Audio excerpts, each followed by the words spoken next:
नमस्कार, मी भाग्यश्री फाटक. मार्केट आणि मी हा सोप्या मराठीतून शेअर मार्केट समजावून सांगण्याचा माझा एक उपक्रम आहे. आज मार्केट विक्सवर चाललं होतं असं म्हटलं तर चुकीचं ठरणार नाही. सकाळी मार्केट 900 पॉईंट वर होतं, ते सगळी तेजी नाहीशी झाली. मार्केट मंदीत गेलं आणि पुन्हा मंदीतून साधारण 300 पॉईंट सेन्सेक्स, अर्थात सकाळीसुद्धा सेन्सेक्सच तेजीत होता. 900 पॉईंट ती तेजी नाहीशी होऊन मंदी आली आणि पुन्हा मंदीतून साधारण 300 पॉईंट सेन्सेक्स तेजीत गेला. पण एवढी व्होलॅटिलिटी ही डोक्याला थकवणारी होती. किती वेळेला कोणाचे स्टॉप लॉस गेले असतील काय माहीत नाही. या व्होलॅटिलिटीमुळे ऑप्शन प्रीमियम पण जास्त असतात. त्याचबरोबर एक्झिक्युशन पण कमी असतं, कारण लोक सातत्याने त्यांच्या ऑर्डर्स कॅन्सल करत असतात. म्हणजे विक्सचा चार्ट समोर ठेवायचा, विक्सचा आकडा वाढत चालला की मार्केट पडत होतं. म्हणजे विक्स आणि मार्केट यांचं व्यस्त प्रमाण होतं. विक्सचा आकडा कमी व्हायला लागला की मार्केट तेजीत जात होतं. 18.85-86 पर्यंत विक्स गेला होता. हा एक आजच्या मार्केटचा नवीन धडा आपल्याला शिकायला मिळाला की विक्स वाढत असला सातत्याने तर आपण कसा ट्रेड केला पाहिजे. विक्सचा चार्ट समोरच ठेवला पाहिजे आणि त्यानुसार ट्रेड करता येऊ शकतो.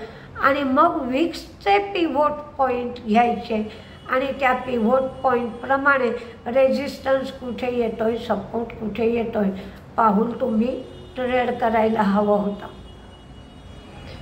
आज विक्रीचे आकडे आधीच आले होते. बरेच विक्रीचे आकडे जे काल आले होते ते मी तुम्हाला सकाळी सांगितले होते. आणि काही विक्रीचे आकडे हे नंतर आले. त्याच्यामध्ये बजाज ऑटोची विक्री कमी झाली, 6% विक्री कमी झाली. डोमेस्टिक विक्री 11% कमी झाली. टू व्हीलरची विक्री 7% कमी झाली. निर्यात मात्र 4% वाढली. कमर्शियल व्हेकलची विक्री 3% वाढली. त्यामुळे आज बजाज ऑटोचा शेअर मंदीत होता. अशोक लेलँडचीही विक्री कमी झाली. अशोक लेलँडची एकूण विक्री कमी झाली. LCV लाईट कमर्शियल व्हेकल्स यांची विक्री कमी झाली. मीडियम आणि हेवी कमर्शियल व्हेकल्स यांचीही विक्री कमी झाली. आणि लाईट कमर्शियल व्हेकलची निर्यात मात्र वाढली 4%. तर हे नंतर आकडे आले, त्याचा परिणाम मार्केट सुरू असतानाच आकडे आल्यामुळे त्याचा परिणाम होऊन गेला. आता जे रिझल्ट आले त्याच्यामध्ये लेटेंट व्ह्यूचा रिझल्ट आला तर त्यांचे प्रॉफिट, रेव्हेन्यू, मार्जिन वाढले. रिझल्ट चांगला आला. एमी ऑर्गॅनिक्सचा YOY रिझल्ट आहे, कन्सॉलिडेटेड रिझल्ट आहे, पण रिझल्ट चांगला आहे. प्रॉफिट वाढला, रेव्हेन्यू वाढलं, मार्जिन वाढलं. न्यू जेनचा रिझल्टही कन्सॉलिडेटेड आहे, क्वार्टर ऑन क्वार्टर आहे. त्यांचं प्रॉफिट वाढलं, रेव्हेन्यूही वाढलं आणि मार्जिनसुद्धा वाढलं. त्यांनी 5 रुपये डिव्हिडंड दिला. सिटी युनियन बँकेचं प्रॉफिट वाढलं, नेट इंटरेस्ट इन्कम वाढलं. ग्रॉस NPA आणि नेट NPA दोन्हीही कमी झाले. सिटी युनियन बँकेने 2 रुपये डिव्हिडंड दिला. मॅरिकोचं प्रॉफिट वाढलं, रेव्हेन्यूही वाढलं आणि मार्जिन 16.8% आलं. कंपनीने 7 रुपीज एवढा डिव्हिडंड जाहीर केला.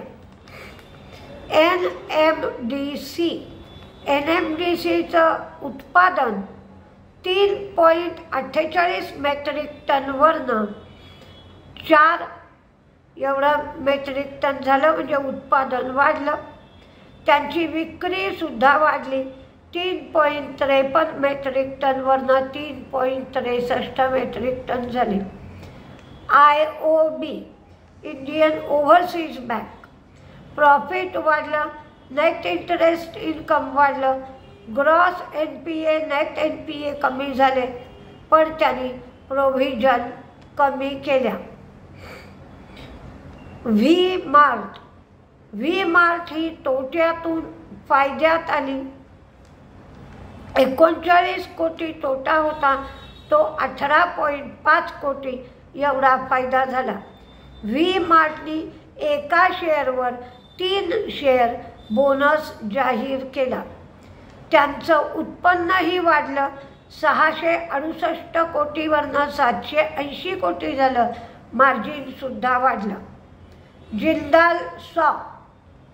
जिंदाल सॉचं प्रॉफिट आणि रेव्हेन्यू कमी झालं.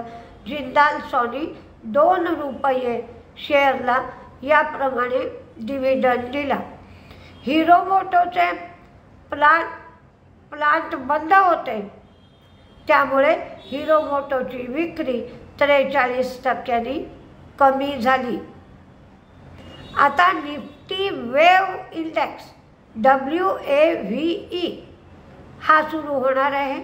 यामध्ये मीडिया आणि एंटरटेनमेंट क्षेत्रातल्या 43 कंपन्या सामील झालेल्या असतील. महिंद्रा अँड महिंद्रा फायनान्शियल हे राईट्स इश्यूद्वारा 3000 कोटी रुपये महिंद्रा अँड महिंद्रा उभे करेल. आता बहुतेक free trade agreement London UK बरोबर, युनायटेड किंगडम बरोबर किंवा ब्रिटन बरोबर होत आहे. त्याच्यामुळे गारमेंट आणि फुटवेअर याची निर्यात वाढेल. पेट्रोलवरचा आयात कर कमी होईल आणि काही ज्या गाड्या ब्रिटनमधून आपल्याकडे येतात त्या गाड्यांवर जी ड्युटी लावली जाते ती ड्युटी कमी केली जाईल.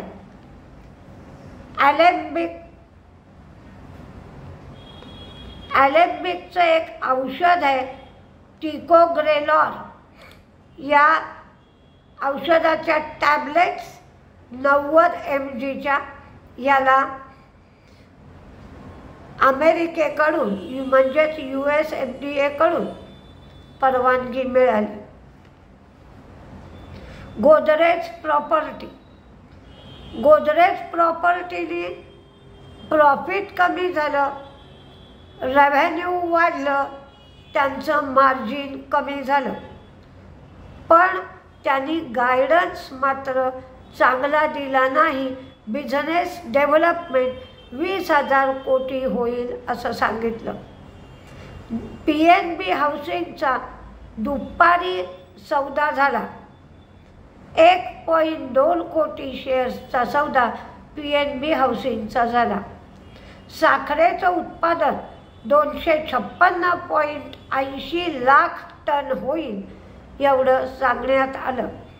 आता ती जी FRP 15 रुपये प्रत्येक टनामागे वाढवली आहे, 340ची 355 केली आहे. त्याचा भाव वाढवायचा की त्या FRPचा ताण कमी करायचा अजून काहीही साखर कंपन्यांनी ठरवलेलं नाही. JSW स्टील ही भूषण पॉवर आणि स्टील घेणार होती. त्यांनी रिझोल्युशन प्लॅन दिला होता. हा प्लॅन सुप्रीम कोर्टाने रद्दबातल ठरवला आणि NCLTकडे पुन्हा पाठवून दिला. कमिटी ऑफ क्रेडिटर्सनी तो रिझोल्युशन प्लॅन स्वीकारायला नको होता असं सुप्रीम कोर्टाने सांगितलं. पण सुप्रीम कोर्टाने JSW स्टीलला सांगितलं की पुन्हा तुम्ही NCLTकडे रिझोल्युशन प्लॅन सादर करू शकता, देऊ शकता. कोल इंडियाचं जे उत्पादन होतं ते 6.1 कोटी टनावरून 6.2 कोटी टन एवढं झालं. त्यांची विक्री मात्र 1.24% कमी झाली. ही विक्री 6.42 मेट्रिक टनवरनं 6.34 कोटी टन एवढी 6.42 कोटी मेट्रिक टनावरनं 6.34 एवढी झाली. स्टील स्ट्रिप्स त्यांचा टर्नओव्हर 25.39% वाढून 424 कोटी एवढा झाला. तर आज जेवढे रिझल्ट लागले मार्केटनंतर किंवा ज्या डेव्हलपमेंट झाल्या त्या मी तुम्हाला आज सगळ्या सांगितल्या. उद्या आणि परवा सुट्टी आहे, पण एवढ्या व्होलॅटिलिटीमध्ये तुम्ही शक्यतो भाग घ्यायला जाऊ नका. पण एखादा शेअर अचानक वाढला आणि अव्वाच्या सव्वा वाढला तर तो विकायची मात्र तयारी ठेवा. आज कसा फोर्स मोटर जवळजवळ 1100 रुपये वाढला होता. असा जर एखादा शेअर वाढला किंवा टिमकेन इंडिया हाही शेअर आज 300 रुपयांनी वाढला होता. तर असे काही ज्या कंपन्यांचे शेअर पब्लिक फ्लोट कमी असतो ते अचानक वाढायला लागले की खूप मोठ्या प्रमाणावर वाढतात. तर अशा शेअरकडे लक्ष द्या. म्हणजे जर तुमचे ते शेअर अडकले असतील तर ते तुम्हाला विकणं सोपं जाईल. बाकी मात्र अशा मार्केटमध्ये गोंधळ होऊ शकतो. त्यामुळे असं जर व्होलटाईल मार्केट असलं तर ट्रेड न करता नुसतं बघावं किंवा व्हिक्सचा चार्ट समोर ठेवून ट्रेड करण्याचा प्रयत्न करावा. व्हिक्स कमी होतो तेव्हा मार्केटमध्ये तेजी येते. तर व्हिक्सचा आणि निफ्टीचा दोन्हीचाही चार्ट एकत्र बघून ट्रेड करणं फायदेशीर ठरतं. पुढं कधी असं घडलं तर या उपाययोजनेखाली तुम्हाला ट्रेड करता येईल. बघूया सोमवारी मार्केट कसं असतंय ते. नमस्ते.